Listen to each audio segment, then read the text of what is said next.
Hey everybody, it's Paul's Day Off. Today got a little something. This is Booker's. If you haven't seen it before, if you have seen it before, either way, right there. Booker's. This comes in. This is batch 1 of 2025. Signed, kinda, by Booker No. And it comes in at 62.85% alcohol, which is 125.7 proof. I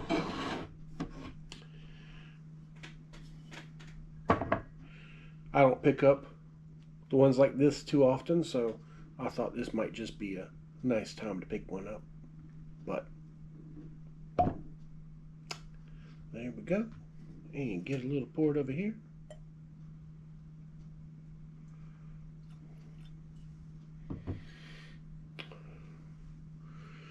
Color, we got a nice amber brown color there.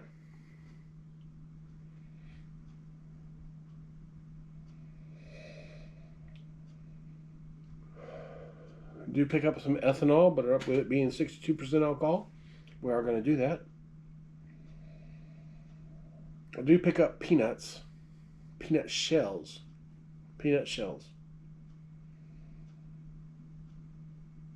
Not bad. I mean, I'm not saying, like it's nasty peanut shells or anything like that. Just the smell of peanut shells. Kind of peanutty, kind of woody.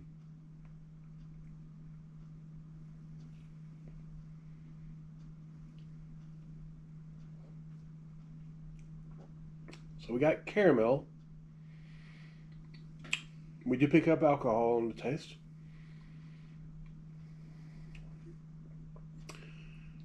It does cling to the glasses I'm noticing right here. I don't know if you can see that or not, but it holds that glass pretty good. I know there's a lot of people talk bad about the Booker's, but I don't have a problem with it. It seemed good to me. So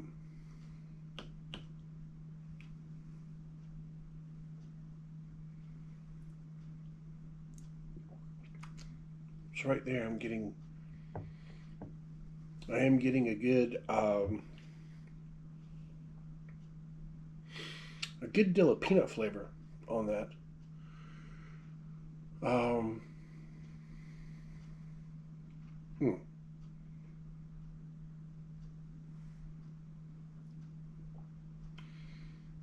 This is more of a earthy flavor than sweet. Because if you if you like things like wild turkey comes off fairly sweet. This right here comes off as earthy, meaning you got more notes of wood, peanut shells.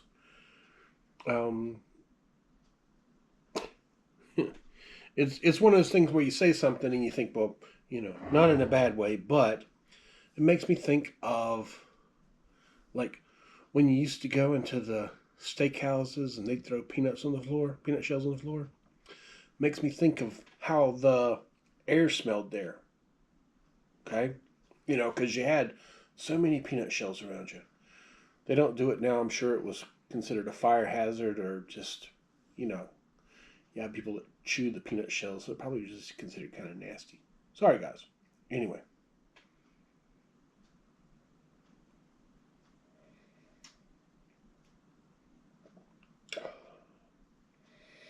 All right.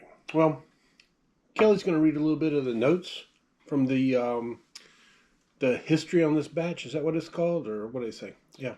Batch story? Yep. Okay. This is the batch story for Barry's batch. Batch number 2025-01. The first U.S. release of Booker's 2025 collection is Booker's batch 2025-01 Barry's batch. This batch is named in honor of Barry Barish, former Beam chairman and CEO, and a dear friend to Dad and me. He was a legend at Beam, guiding us for 40 years. Sadly, Barry passed away early in 2024, and we miss him plenty. So, with this release, we celebrate who Barry was and share just a few of the reasons everyone loved him so much. In 1995, we hit a big milestone. Our family had been making whiskey for over 200 years. It was a high time for some festivities, particularly after the rough go of it Bourbon had in the 80s. Barry took the people from around the world for I'm sorry. Barry took the opportunity to throw a party bigger than any we'd ever had, bringing people from around the world for food, drinks, and a good time. All day, Barry brought bean pride to everyone in the crowd. He stood front and center on stage from morning to night, his energy never flagging, highlighting what we'd accomplished and drumming up excitement for all we were about to achieve. He hosted the main event of the afternoon, where we invited anyone and everyone named Jim Beam to come on over and join the leaders on the stage. He proclaimed their names louder than anyone else. Proud to be honoring the family above the door, I can still see him surrounded by dozens of those Jims beaming. If it weren't for Barry, we wouldn't be here where we are today. We're more than grateful for everything he did and everything he was. A real good guy and truly one of a kind. So here's to Barry. You'll always be in our hearts. Isn't that a story, guys? You know, I've thought about getting Booker's before, but I heard just a little about the story going into this one. And I told Kelly then and there, I said, that's the kind of person that I like. That's the kind of person that needs to be honored with something like this. Somebody that, I mean, he was a man of the people, and the world is a sadder place for his loss. But, hey, he spent his life, at least the latter part of his life, bringing people together with Jim Beam, with whiskey, with spirits, with fun, with celebration. And what better way to honor somebody than with what their life was? It is a truly great spirit. I would pick it up. I picked it up for no other reason than just because of the idea of the name. All right, Kel's going to tell us a little bit about the, what is that, Distiller's Note? Master Distiller Notes. All right.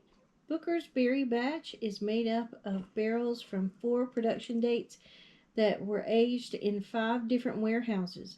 The age of the batch is 7 years, 2 months, and 4 days. The proof of the batch is 125.7 proof, and the breakdown of the barrel storage for the batch is as follows. 41% came from the 5th floor of the 7-story warehouse, number 3. 14% came from the 5th floor of the 7th-story warehouse, number 1. 4% came from the 7th floor of the 9-story warehouse, labeled H. 32% came from the 5th floor of the 7th-story warehouse, labeled X. 9% came from the 4th floor of the 7-story warehouse, labeled G. The color of Barry's batch is a bright golden amber, inviting you to lean in and take in the wonderful aroma. The nose is a warm and welcoming with hints of vanilla and a touch of sweetness from the more than 7 years it spent aging in a new white oak barrel. When I took a sip of this batch, the cozy floral that filled my mouth reminded me of a chilly January morning, perfect for enjoying a good bourbon. The balanced finish was smooth and left me wanting more, and just that good. Dad would have loved to celebrate his longtime friend and colleague with this bourbon named after him. I really hope you enjoy Barry's batch as much as I enjoyed creating it. And that note is from Fred No, Beam Family 7th Generation Master Distiller. All right. Well, there we have it, guys. This is something that is a top shelf special. This is something you pour for a friend. Hold on. For that friend that you really like. Not the ones that come over that you're like, hey, you're my friend. You know, the guys that are your friend like that, you go, hey, here's just some good Beam's Choice right here. Appreciate you. But those people that you really want to share an experience with, this is the thing to do it with. Some nice bookers. This one right here has a good story. The story itself comes on a card, and it comes stuck up in here. This is what it is. All right. I don't know if you've ever gotten one or not, but I'm just letting you know, so you know, like I know, because I didn't know until I bought it. And you do have a nice place to put, you know, my bourbons that come in boxes, in good looking boxes or tubes. I put back in those tubes. And believe you me, when it comes in wood case like that, it's going to spend its time in the wood case like that. Probably be on top of my bourbon shelves, not just on the shelf. But, you know, it's one that I'm really glad I was able to get. And the story alone is worth it, guys. But, truly, that bourbon itself is phenomenal. Would I buy it again? I'd buy it again just for the story. That's why I bought it to begin with. But would I buy it again on the flavor? Yeah. I mean, is it worth the money that I spent on it? I mean, the MSRP is $100. If you got the $100 to spend at that time, then yeah. If you don't, then, you know, it is what it is. This is a product that is Jim Beam. I have plenty of Jim Beam that I love. You know, would I buy it again? Yeah. Should you buy it? If you can. If you get in my area, we catch up somewhere. If I have it along with me, I'll give you a taste. I'm Paul. It's my day off. Y'all like and subscribe. Appreciate you being my friend.